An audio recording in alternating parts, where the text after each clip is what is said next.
Hello and welcome to A Doctor's View, a podcast looking at everyday health topics and life through a doctor's eyes. Please note that all opinions are my own and should not replace the advice given to you by your own doctor. I'm Dr. Bolivios.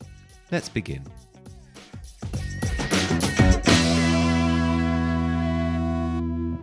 Hello and welcome to A Doctor's View. I recently published a podcast talking about burnout amongst doctors, and whilst researching this podcast, I came across a tragic story that struck with me. It was a story that depicted the devastating effect that burnout can have, not only to the individual suffering, but also to those close to them. That story was bravely vocalised by a gentleman who joins me today. Amandip Sidhu has been a pharmacist for over 20 years and has worked his way up the pharmaceutical industry, and Amandip was recently bereaved by a family suicide that was a direct response to burnout. He is now an advocate for personal well-being and has set up a charity that not only helps doctors in distress, but also helps educate employers to help prevent such tragedies from happening again in the future. Amandip, welcome to the show. Thank you. Would you be able to tell everyone that story that you shared with us and how it all began? So my brother passed away in November 2018. He was a consultant cardiologist, so very well established in his career, and for all intents and purposes, until a few months before he passed away, very satisfied with his job and really, enjoyed the role that he was in. But I'd say probably about a year before he passed away, we really started to notice that he was getting sort of very stressed, very agitated, and I think it comes as no surprise in recent times and years that the health service is obviously under strain and very resource constrained. So we really sort of just took it as a sign of the times of, and also just being slightly more mature than a 21, 22-year-old junior doctor is, just a sign of the time sort of catching up with him. But it's just something again we sort of noticed about a year before he passed away. And he vocalised that, he was obviously having a busy time at work, but it didn't really sort of appear to be anything out of the ordinary or particularly anything unusual, just, as I said, just sort of part of everyday life. And really, I guess, with hindsight, and a lot of what I'm saying about the story comes with hindsight, is over the following months, up until about sort of April, May of 2018, he was very slowly deteriorating and just visibly, thinking back, we could see him being more and more agitated, constantly on his phone, checking up on patients' progress and in comms with his teams, even though sometimes he wasn't working or wasn't on call particularly. And I'd say really, about 2 months before, when I look at photos of him of around that time, it's sadly very, very clear to see that his sort of visible demeanour is really sort of quite different to how he was. And probably a little bit morbid to say, but he just looked like a ghost. If you look at certain pictures of him, you could just see there wasn't anything. His sort of being as a person had slowly eroded away. And then what proceeded to happen was around sort of October time, end of October, early November, that he really started to get very shaky, very agitated. And I myself have gone through burnout in my career, so that happened around the same time, actually, September, October of 2018. So I could visibly see the signs in my brother, as well as obviously recognising them in myself. And it really sort of came to a head when, in November, he just phoned me up, actually, and said, look, I need some advice about what to do at work. And even just those initial words were quite of a shock, because my brother, he was my older brother. There was a bit of an age gap between us. And I guess it's one of the first few times that my older brother has actually come to me and said, look, I need some help. So that really sort of made me just sit up and, really sort of take some heed of what he was trying to say. And he basically said that, he felt that his career was coming to an end. He said that his job was pretty much near unmanageable, and he couldn't sleep well. He just wanted my initial advice on some short-term insomnia medication, which I gave him.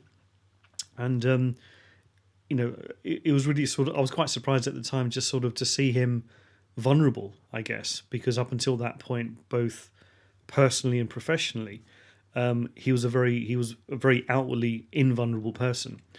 I think two things. Number one, that's probably who he was as a person. I remember growing up, he was very rigid in his outward demeanour and approach, and really showed very few emotions. But I think particularly as well with the role that he was in and the vocation that he chose, it was expected to be very much of a strong, invulnerable type of personality. So to sort of see that happen, very, very quite quickly, or deteriorate quite quickly without any warning was a little bit, disconcerting. But I thought, okay, well, if I can go through burnout and come through, then so can you. And then I remember he rang me up. I think it was one Wednesday or Thursday that he just basically said, right, I'm done. I give up. My job's over. My career's finished. There was he cited a couple of cases where he just couldn't really concentrate on some of the aspects of it, and he actually felt that he couldn't treat patients well, and it's actually turned out with hindsight that was completely false. So since he passed away, obviously his cases were checked in the preceding months before he died, and there was nothing wrong with his practice. Everything was done to his usual high 100% standard. But as with typical things of burnout, your perception of the world and reality changes. So I can empathise with that. So he just felt that, as I said, his career was over and he couldn't go back to work, and it was clear that he needed some time off. So I advised him to obviously see his occupational health and his GP, which he subsequently did, and he was signed off for a month there and then. So I was pleased that he sort of took the very brave step to go and seek help. Absolutely. Because I know within the health system and the profession particularly that there is a reticence for doctors to reach out for help or to access certain resources for fear of being seen weak or unable to cope. So at that time, I was very, very pleased that he did that. But again, with hindsight, looking back, that was, I guess, the trigger point for him to sort of, pursue the route that he did. And, one thing he cited at the time was that he felt that he couldn't go back into his job. He said, I'll always be labelled as someone who can't cope. And I said, look, don't worry, you'll be fine. I've had the same feelings. You'll get through it. Just take some time off, refocus on yourself, and just spend some time at home with with family and just get better. So all was well. And then I went to see him that weekend on the Sunday. Again, just reiterated a lot of what I said. And I remember, that was obviously the last time I saw him, and actually probably spoke to him. But he looked very broken as an individual and very, just very, very down. Very, he's a little bit teary, a little bit emotional, which was very unlike him. But I could tell that any conversation that I had with him and constructive advice that I was giving was really not being listened to. I could sense that he just, again with hindsight, just sort of checked out, as it were. And then I tried phoning him up on the Monday, and he just said, "Look, I'm fine. Just leave me alone. I just want to rest and sleep." I said, "Fine. You need some space." And then I came to Tuesday about 3:00 in the afternoon. I was at work, and 4:00, and I was doing some training at the time with some of my colleagues at work, and I got back to my phone at my desk, and I saw an email from him. So I looked at it, I opened it, and it was a very long email, and it was basically a list of instructions of what to do. So it said, you need to do this with the pension, you need to do this with the life insurance, I've paid off this loan, please make sure you get my daughter's prescription, my son will be fine. It was a goodbye note, basically, and at the bottom of the email it said, you will find me at Beachy Head in my car. And I looked at that email, and I was stunned, shocked, and I really didn't know what to make of that. And I thought, is this a cry for help? Is this what is this? So I immediately rang his wife, my sister-in-law, and she literally just walked. She said, "I've just walked in the house. What's going on? His car's not here." And I found his house keys posted through the letterbox. I said, "Well, have you read this email?" She goes, "No." So I said, "Well, just have a look at this email, and I'll speak to you in a minute." So she read it, and I rang her back, and we were both like shaking on the phone. I said, "Look, you need to just call the police, and they need to go and find him." So it was all sort of a bit of a panic at that point. And then my work was in Chiswick, West London, and my brother lived in a village just outside Dartford in Kent. And I just rushed off home, showered up, got changed, and just immediately drove over there. And when I got there, the police were at his house, and the latest was at that point that they had found his car, but they were looking for him. So they had the Coast Guard, helicopter, and literally everyone just out looking for him. And then it was about 8:30 at night that the policeman came through where we were sitting and said, "Look, this is the part of the job I really don't like. I'm very sorry, but we found your brother, your husband's body. We know it's him because his car key was in his pocket, and we've identified him from the photos that you've given us, and we're very, very sorry for your loss." And we just sat around the table looking at each other, and just sat in stunned silence. And I remember my sister-in-law going upstairs to tell the kids that their dad had passed away.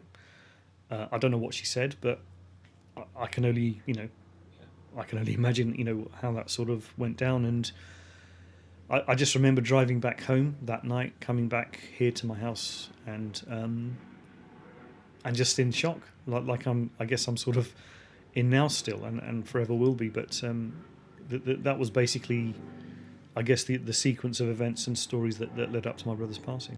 Thank you for sharing such a personal story with us, and it just goes to show how quickly the decline can be from once burnout sets in, and just how quickly it takes over. You mentioned you first noticed the decline, and then over the next few months until November time. Obviously, he was a doctor, worked in the hospital. Was there anything that's led from the work side of things? He kept mentioning his job was done. Was there anything specific there? So I really sort of tried to help him and verbalise as much as I could, using my own burnout as a reference. So the first thing I said to him was, you need to look after yourself and stop. Although you may not realise it, you're not in a great place at the moment. And knowing you as my brother and what you do as a doctor, I know you want to give 100% to patients all the time. And if you feel as though you're not in the place to do that, then you need to stop. And really, for the protection of himself and for the potential protection of patients, I told him the system will have to cope without you. And I know it's in your head at the moment that the whole, department, the whole environment sort of revolves around you. That's just a very visible symptom and sign of your current state. And again, referencing to my own burnout, I was lucky enough to have the support of a good employer, and who basically said, right, you need to go, don't worry about us, we'll pick everything up. And I said, your environment will have to do the same. There are colleagues around you, there are people around you that will have to pick up certain things. And he was very fastidious and very obsessive about the number of patients, and said, well, if I'm not there, one of the first things he said to me actually was when he signed off is, who's going to treat all these patients? And I said, with all due respect, that's not going to be your problem now. The system will have to pick that up. So that was one of the first few things that I said to him. And the next thing I said was actually was that having gone through my own burnout, I know that you can actually come through this. And it's the first time I actually told anyone in my family what I went through.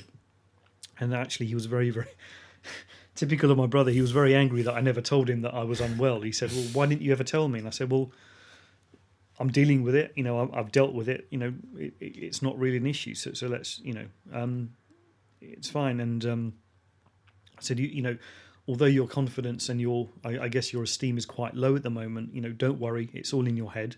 You still have the respect of your colleagues. You still very much have the respect of your family. And that was really something that I tried to reinforce, because when I went through my own experience, it was something that was very pertinent to me. And me and my brother had a similar upbringing, naturally. So I knew that would be something that important to him. And I think one thing that he probably suffered from or sort of had in his life that was obviously, to his detriment, was he always wanted to live up to other people's expectations. I think both from a personal and a professional perspective. And I think doctors particularly, a lot of doctors that I've met and talked to and come across in recent months as a result of this experience have all echoed very, very similar themes. So, I fully understand. It's one of the greatest professions, and I personally have a lot of respect for it. And I think I would encourage the rest of the society and the public to sort of echo that. Is that there is very much a case of doing the right thing, but also getting that recognition and respect of saying, yes, I've helped somebody. It's not always about the money. It's not always about the title, etc. It's knowing that you've made a difference in people's lives. And, one of the other things I said to my brother was that, just remember how many thousands, if not tens of thousands of people and lives that you've probably helped and saved. Don't ever, sort of lose that and just remember that. So, it was very much a sort of a reassuring arm around the shoulder, proverbially. But I reminded him that he will come through this, but he needs to take some time off first to sort of to look after himself and sort of get back, to sort of who he was and learn from his experience. But I don't think that was listened to. I was going to say, in that month off that he had from the GP gave him, was there much in terms of discussions between yourselves about things? So sadly, he was only signed off sick on the Wednesday, Thursday, and then he passed away on the Tuesday. So it was a very short gap. Course. Yeah, and very unfortunate. And it's with a heavy heart that I feel that this may not be the last time we hear stories like this, and things have happened before like this. And since then, I know you've been an advocate for. You've set up charities to allow doctors to come to you and give their experiences, and you can offer the advice and support network that they need. Have you noticed a certain pattern between the people that come to you? Is there some common denominator? I know you've touched on it in terms of they live by the expectations of their profession and their personal life, but is there something more specific that? Yeah, no, that's a good point and a good question. So in short, yes. So I guess I'm fortunate, stroke unfortunate enough to be part of a number of bereavement support groups, and one of those is for the bereaved that have been left behind by doctors dying by suicide. So this is actually run by the medical director, Claire Gerarda, of the Practitioner Health Programme. And sadly, we the numbers are growing every time we meet, which is every couple of months or so. So I've had the fortune of speaking to other people left behind, parents, siblings, partners, the full sort of range of family members. And one of the common things that we see, first of all, is that sometimes, not in all cases, one is mentally ill to die by suicide. So although there may be some factors, and this wasn't pertinent to my brother's case, but very pertinent to other doctors that die by suicide, is there may be mental health issues like bipolar, addiction issues, or really sort of other sort of well-known mental health issues, or chronic depression, etc. So that's really the first thing, and obviously it's very clear that my brother suffered from an acute episode of an acute episode of depression, a very, very strong period of that. But the other thing as well that's really come up is, and I think this is really indicative of the way that doctors are and the way that they're trained and conditioned, is traits of perfectionism. And I know this has been well written about, particularly in certain publications like the BMJ, is that, and my brother really typifies this example, is that he was very much a perfectionist. And a lot of other people I've spoken to say that the ones that have now departed this world also were perfectionists. And one thing I've noticed since I've been sort of motivated to research and understand this space a lot more, is that the way doctors are trained, the way that they're conditioned throughout their whole careers, and understandably so, is to be 100% perfect all of the time, because if you're not, patients can be affected. And that's absolutely understandable, and that was something that was ingrained into my training as a pharmacist, in that, of course, yes, any errors or anything can potentially affect people's lives. So you always have to strive for that perfection. But I think what's really coming to a head at the moment is that the challenges that doctors are facing is that they're trying to be perfect 100% of the time, but very much in an imperfect health system. And I think that's exacerbated even more in that the number of resources hasn't really sort of scaled up for the growth in population in terms of numbers, but also in terms of age of population. So the health system, as we all know, and I don't think anyone would ever disagree, is very stretched at the moment. And I think particularly doctors and indeed nurses and all frontline staff, particularly involved in delivering healthcare, are facing those challenges where they can't give 100% patient care and feel as though that the meaning of life to them, or their sort of purpose for existence or working, is eroded. And that can very much be taken to an extreme. So, as you said at the outset of this comment or point, was that there are more and more cases like this being written up and being talked about. And sadly, my brother's case is very typical in that, traits like perfectionism, not being able to deliver 100% patient care all of the time, and really just sort of the conditioning of the psyche and the mind makes them susceptible, and with a clear evidence base that they are at risk of things like suicide more than the general population. Yeah. You see it in everyday life. Actually, in hospitals, you have a busy shift, and I remember once hospital being on black alert, with no beds and A&E rammed, and I've seen nurses in the corridors crying because they've got no ability to, they're not able to treat these people and patients. And it's very frustrating. And what's really sort of woken me up or motivated me since my brother passed away is that I never even knew, as a member of the public, sort of how bad things were. Really sort of when my brother passed away, I guess one area that I've been channeling my grief into, and I'm very early on in this process, is to really understand more about the circumstances that he was in. But something I learned very, very quickly, as I said earlier, is he's not the only one. And that really opened up my eyes to sort of how a lot of NHS staff, doctors, nurses, etc., are really sort of feeling and carrying the system right now, because it's very, very clear that, a lot of patient care is being delivered by really exceptionally hard-working people. And my brother was a good example of those. And I think the health system is reliant on that. But I've realised quite quickly, and maybe I'm late to the game, but that's not sustainable.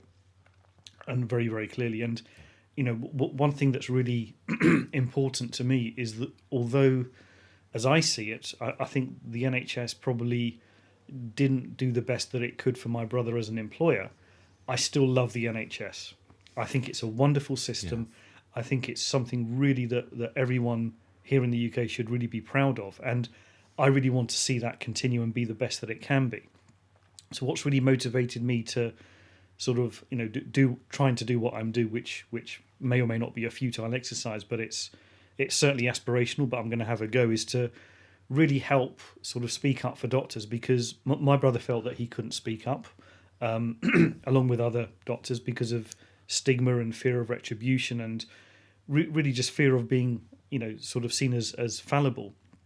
And I really want to be able to help and speak and, raise these issues and raise awareness for, as I've called it, Doctors in Distress, which is the name of my charity, pending legal registration. So it's one of the angles that I can bring is that I'm not a doctor, but I come from a healthcare background. Yeah. So I guess I'm lucky in the position that I can sometimes say or do the unsayable or the undoable without any fear of retribution. And since I've started my venture in its very early days, I've met some really great people along the way, yourself included, of course. And really the number of people that have come to me and said, you've been able to describe exactly how we're feeling, and your story is actually just very, it really exemplifies how a lot of people are feeling at the moment. And in some ways that's positive and pleasing, that I'm starting to sort of help people, which is what I really want to do. And really part of that is to continue my brother's work in continuing to help people, because that's really something that we want to do jointly. But in another way, it's very, very disappointing that there are so many others that can't come forward, that cannot speak up. And I fully understand that they can't do that, and they have to keep going for the sake of the patient. So I also do a bit of volunteer work. So I'm also a trustee of a local multi-academy trust, which contains 3 schools. So but burnout is also common in teachers and other professions as well. But when I was chatting to one of the heads there about this case and my story, he said, well, one of the get-outs that we have as teachers is that we know at the end of term we can just walk away and another teacher will step in. Unlike doctors and medics, you can't just walk away because you've got a patient on the table or whatever. So it must be incredibly hard as well to sort of just learn to let go. But I fully commend anyone listening to this podcast and who's particularly not a medic to really empathise and understand that doctors and nurses and other healthcare professionals in the same scenario are doing it for the patient, and they need to be given every level of support. Going away almost from the hospital side of things, do you think there's been an element, especially in the past, with media not helping, as in advocating things like, I remember there was the Moe Medics campaign and things like that. I mean, that's, you've got all these stresses in the hospital, and all these, like you say, perfectionists want to do the best you can for them, and then on the flip side of that, you've got people telling you you're doing it for these reasons. It's not the easiest thing in the world, personally at least, to listen to. I think something that I've really sort of come to realise quite quickly is that, and it's a bit of a paradox really, in that the health system is very much focused on being a health system for patients, but in terms of its outlook and effect for the health of its staff, I would say there's a bit of a distance between the two. And a lot of my work, a lot of my career has been in the private sector, where there is very much an understanding amongst the corporate businesses that I've worked in, is that one of the fundamental principles is if you look after the staff, they will look after, in speech marks, the customer or the patient. Yeah. And there are processes and things in place to make sure that happens.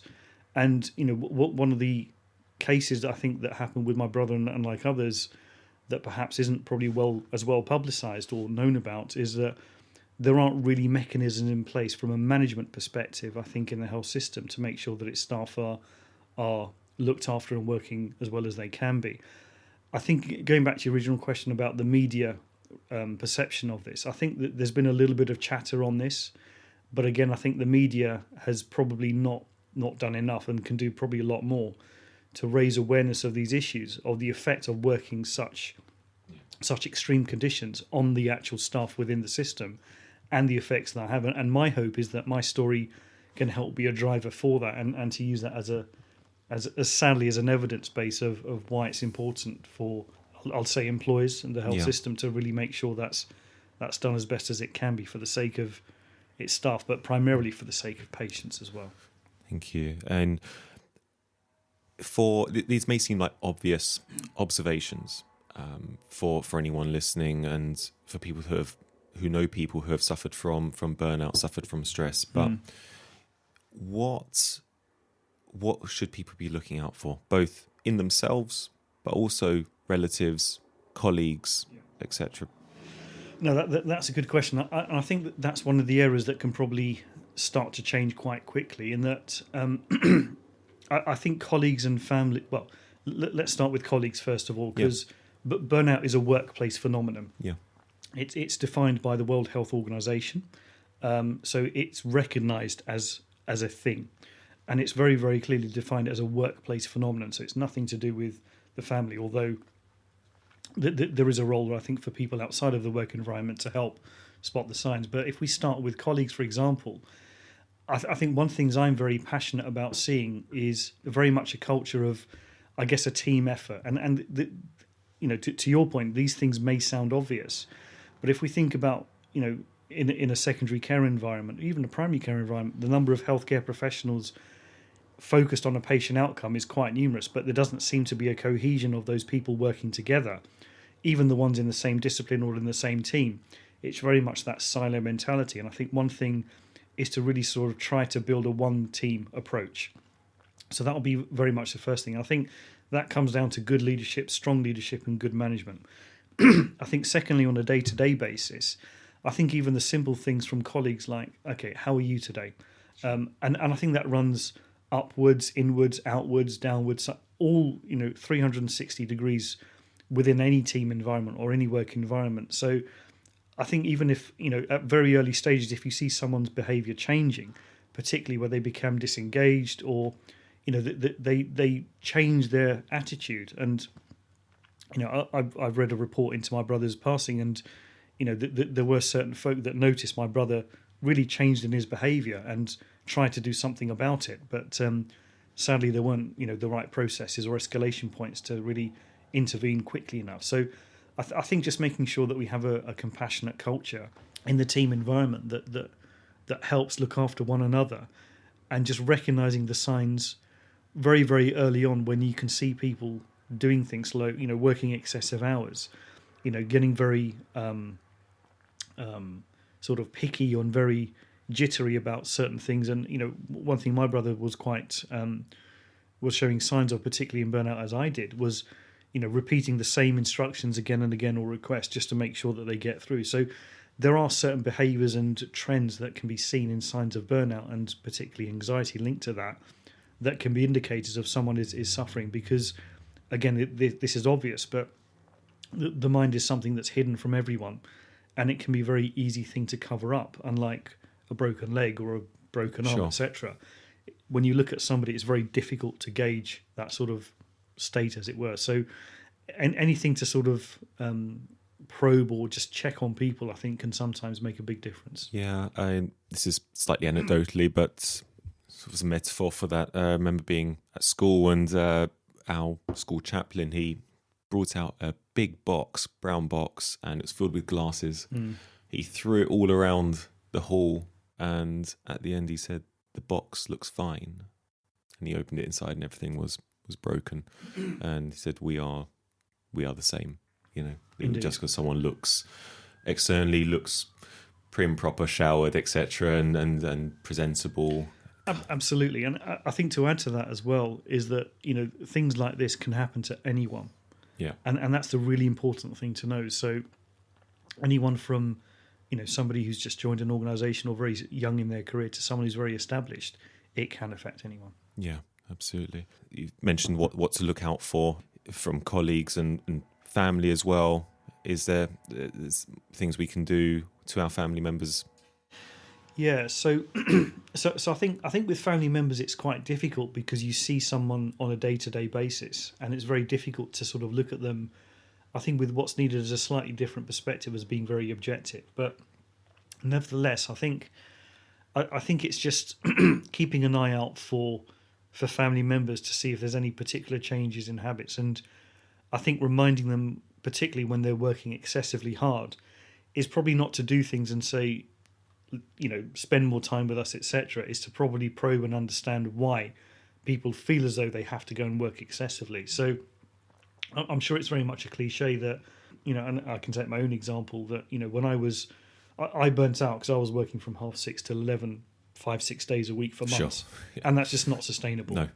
But, my wife, who also works at the time, she's currently on a career break, but, said to me, look, we've just had a baby, he's only 3 months old, you're not spending any time. And it's little things like that, just reminding them that, there is a life outside of work, but not being overly aggressive or probing, because I think that sometimes that can push people further away. I think it's more a case of just trying to help them understand and give them the tools and probably the voice to say, look, I need some help, but I've got the right level of support. And I think as much reassurance as possible when people are probably a little bit further down the line, if an intervention can't be made, is to just clearly remind them that they have the respect of their family, their friends. There's no change in any level of respect or recognition of who they are. And I think just reassuring people of that, because I think one thing my brother felt, again, completely incorrectly, is that everyone's opinion of him changed because he wasn't at work. So, I've heard other stories that when other doctors have been off sick in similar situations, they don't go out because they don't want anyone in the local village or town to see them being off work, because they'll go, what's going on here? There's nothing wrong with you, or you're just skiving off, as it were, or even probably more than that as well. It's also a case of, well, why are you off? And it's that shame of being off. And I think my brother probably a little bit felt that, because when I went through my burnout, I just bought a bike and just cycled for 2 months, and I was fine. The weather was nice, and we're lucky enough to have some open space around where we live. But when I suggested that my brother gets out and does something like that, because he used to love walking, he used to love swimming as well, and he just stopped all of that in the year before he passed away. I think reading between the lines, he felt that he didn't want anyone to see him not being at work, because he just felt ashamed that I can't work. It's almost like feeling guilty for doing anything enjoyable. Exactly. As well. Yeah. It's a very vicious cycle. Yeah. It does scream of sort of typical depressive symptoms. Mm. It's very sad, and especially when you've mentioned, you felt employers could do more, and what steps can we do? Mm-hmm. What step, if anyone employing or anyone within the NHS who's listening to this looks down, thinks of their department, and thinks, there might be a few people that are suffering a little bit. What can we do to help them? That's a good question. So I think something I would hope to see and really encourage, particularly I guess amongst sort of the leadership level, is to, I guess, firstly accept that there are people working really beyond their capability and ability to sustain high workloads. I would firstly suggest that they proactively seek them out and help them, because they may not be fully aware of who they are. And I think in instances where, and let's be frank, that there will be managers or people in leadership positions of teams or leading people that know there are people pulling more weight than others, is not just to let them carry on. And I think one of the problems that we have is that, and I've never worked in the NHS, but a lot of feedback I get is that there is very much the way to deliver patient care is about management of the numbers. So it's all about KPIs and metrics. And I think the challenge when we have a system like that is that the human element is forgotten about. It's all about churn, it's all about turnover, it's all about clearing the beds, etc. So I think there's a bit to do about, I guess, what I would call, or what I've had suggested to me by a great occupational health consultant, is what I would call good management practice. And coupled with that is to make sure that people and leaders have the tools to be leaders. So what really surprised me is that so doctors, particularly, who are put in leadership positions or acquire these leadership positions, aren't made to acquire, I guess, the softer skills of leadership from a mandatory point of view. They just learn things on the job. So again, coming from the private sector, I've been on numerous training courses, development programs to develop skills as a leader, because it's all well and good learning the textbooks, the procedures, etc. But that can make you a great clinician, but not a good leader. So I would say that things like that also need to be formalised and structured across the whole health system. I think the other thing as well is really, well, coupled with that, is to make sure that people have the right emotional skills and intelligence to go along with that. And and I think an important thing as well is that if people are in positions that are not suited to them, is to be very frank and clear and say, look, either we need to change what you're doing and how you're doing it, or perhaps this isn't the right role for you. And I think there's the whole corporate culture and the politics issue, but I'm not going to go into that because we'll be sitting here for about 6 hours. But I think those are pretty obvious things. But the other thing I see is sometimes as well is that there is a reluctance or an apathy to change the environments that people are in. So the reason why my brother had a high workload is that one of his fellow consultants was off long-term sick. Okay. Not his fault. Yeah. Complete, bona fide medical issue. But a locum wasn't, hired to replace him on a temporary basis, for reasons that are probably still a little bit unclear in my brother's case. But the fact is, my brother was probably doing 2 consultants' jobs as well as his own being the clinical lead, etc. And I think in a scenario like that, in other organisations, managers or people will probably turn around and say, well, just get on with it. It is what it is. Go and do some mindfulness or yoga training or be resilient. And I think with the best will in the world, those phrases and tools like that have its value and place, but it doesn't escape the fact that the root cause is there may not be enough resources for the number of patients that you're trying to treat. And things like that I think when they're misused, the emphasis is put back on an individual, where the actual issue is actually on the system and the processes in place that are causing the issue. So I would just urge anyone, because I know these are very fashionable words like resilience and go and do some yoga, etc. Sure. They have their place, absolutely, but they shouldn't be misused as ways of not dealing with issues within the system. So the default go to, okay, we've done our recommendation, that's it, kind of thing.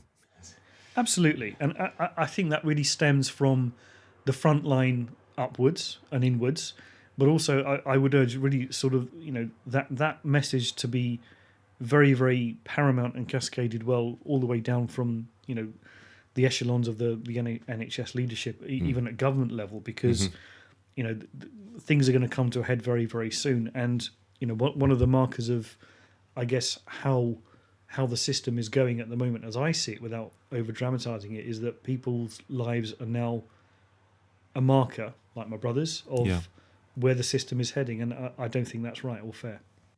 And what's been the main drive to publicise this story, just to the extent that you have? So one thing that we sort of really decided as a family, and out of respect for other people that have gone through this who aren't in a position to talk about it, is that we really want this case and story to be used as a tool for learning. So I've started on my endeavours, not for the aim of sympathy or social media likes, because I'm not very good at stuff like that.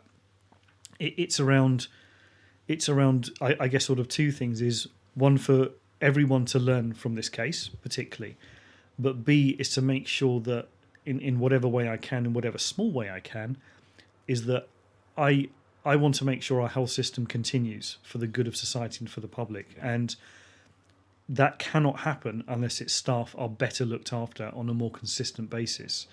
And really that's my hope and aim, because my brother was very passionate about helping patients, and even sort of 8 or 9 months on since he passed, I still get patients and colleagues coming to me saying, your brother was amazing, he saved my life, and he treated me 4 years ago, but I saw him 2 years later and he remembered me and said hello and asked. When you hear stories like that, you think it makes me certainly think that all of the good work that he's done should really continue, but I want to turn that now into his colleagues, because I think all doctors and frontline staff in the NHS deserve that. Absolutely. He's clearly left a legacy of even through the charity work you're doing, but also the legacy of his patients as well. It's lovely to hear that some light can come from something so tragic. Indeed. On that note, resources wise, for anyone listening struggling with work, struggling with burnout and stress, especially if you are a doctor working in the NHS or any healthcare worker working in the NHS, what's available to us and what can we do? Okay, so there are some very, very good tools and resources, but I think the first important thing to recognise is there is no shame in asking for help. I think one of the key barriers to people reaching out for tools and resources until it's too late is the issues of stigma and blame. What I would say, the first thing to people is, whatever state you're in, if you feel as though that you need help, put your hand up and ask for it. There is absolutely no shame in doing so. Put all the stigma and culture and blame to one side. You cannot deliver good patient care unless you are in a good state of health as well, both physically and mentally. Everyone has mental health, whether it's positive, neutral or negative. It's equally as important as physical health. So please recognise that's the case. I think the second thing is that, and I know it's a little bit messy at the moment and very, very fractured, but is to seek what local arrangements are in place to get help. I think a good place to usually start is occupational health, but I realise and understand that they're under-staffed, they're under-resourced, etc. But they are there to help. I think thirdly, your own GP is a source of help, but if you're a GP yourself, Yes. because GPs are, a lot of feedback that I've received as well, that GPs are equally, and if not sometimes more, at risk of burnout and overwork with a very, very stretched systems that they're in. But nevertheless, that's a path that people, I think, feel comfortable to take and should take as well. There are other things like the practitioner health program. There's obviously the BMA confidential helpline, and my understanding is with the BMA helpline, you don't have to be a member to use that, which is a very common misconception. That's good to know. And I believe that there are, I guess, some concerns around confidentiality. I've spoken to the practitioner health program, BMA, on this matter very specifically, and they've assured me there is absolute confidentiality, and their policies are very clearly laid out on their website. What I would say is if they feel as though there's any immediate impact on patient safety, they may have to go outside of the confines of that. But they have assured that, wherever possible and as much as possible, there is absolutely, confidential discussions that can be had. And they have trained doctors and peer-to-peer counsellors, etc. So there are things out there. But one of the things I want to try and make sure is those levels of tools and resources are there on a consistent level. But the bit before that, is to try and catch these things early on, and to make sure that stigma and corporate culture and politics does not prevent people seeking help, because that can unfortunately be a very big barrier, which is then too late, as per my brother's case. Thank you, Amandip. I will put links to as many of these sites as I can in the podcast description, and also extra links, including the BMA website that Amandip's just spoken about. Amandip, thank you so much for taking the time to share the story, and thank you for giving us the advice, and wish you all the best for all the projects you have in the future and all the charity work. And it's fantastic to meet you and to see what you're doing. So thank you. Thank you. So that was Amandip Sidhu very kindly sharing his very tragic story of his brother, who unfortunately suffered from burnout. Amandip has done some remarkable things, especially with his charity, Doctors in Distress, and very recently he has conducted a survey with the charity where about 700 doctors were asked to answer some questions regarding burnout and also how it affects them.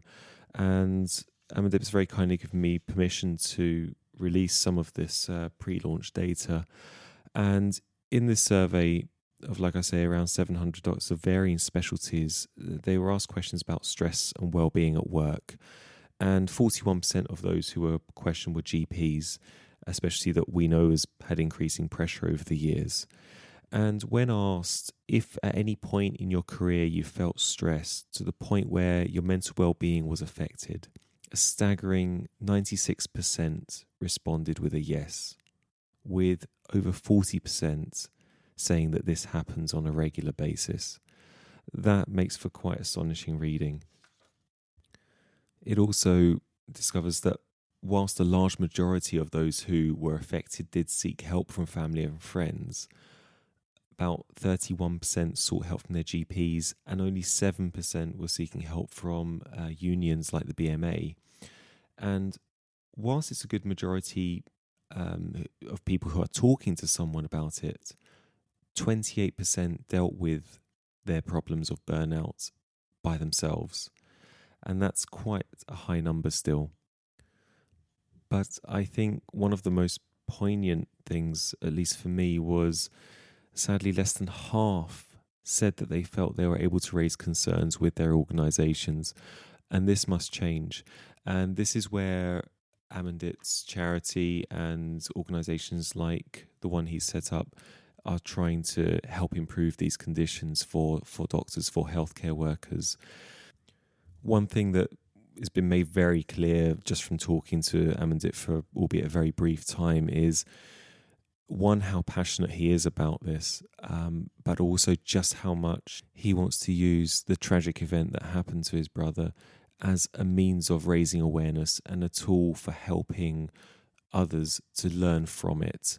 Not just those who are working within healthcare, but also the employers themselves, a way of allowing and making it more accessible for any healthcare worker who's suffering from burnout, suffering from stress, and suffering from mental distress to seek help. One of the ways he's continuing to do this is to speak at a number of different conferences, and one of these conferences is the This Can Happen conference on November the 25th in London. It can be Googled, just Google This Can Happen and it will come up. And this conference is mainly going to focus on key issues around the workplace, including mental health, and offering practical solutions and insights for everyone involved. And tickets are available to be purchased for that. Amandip is also doing a workshop at the British Association of Physicians of Indian origin, and he's doing a workshop on helping to deal with mental health and stress in the workplace, and that is going to be at their October meeting.